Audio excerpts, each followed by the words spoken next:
Hi అండి, అందరికీ నమస్కారం అండి. ఫ్రెండ్స్, ఇప్పుడు అందిన వార్త. ఇక రాష్ట్రంలో ఘోర రోడ్డు ప్రమాదం పరిస్థితి చాలా దారుణం అంటూ ఇప్పుడిప్పుడే మనకు ఒక బ్రేకింగ్ న్యూస్ అప్డేట్ అయితే రావడం జరిగిందండి.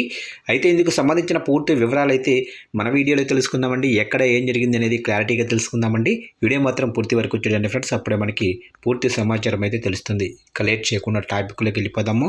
ఇక యాదాద్రి భువనగిరి జిల్లా భువనగిరి మండలం వనపర్తి శివారులో సోమవారం అంటే ఈరోజు ఘోరమైన విషాదకర ఘటన చోటు చేసుకుంది. భువనగిరి జగదేవ్పూర్ ప్రధాన రహదారి వడపర్తి శివారులో డీసీఎం వాహనం ఆటోను ఢీకొట్టడంతో ఒకే కుటుంబానికి చెందిన ముగ్గురు మృతి చెందారు.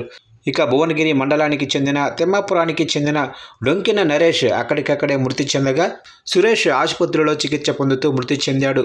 తీవ్రంగా గాయపడిన కేతమ్మను హైదరాబాద్కు తరలిస్తుండగా మార్గం మధ్యలో మృతి చెందింది.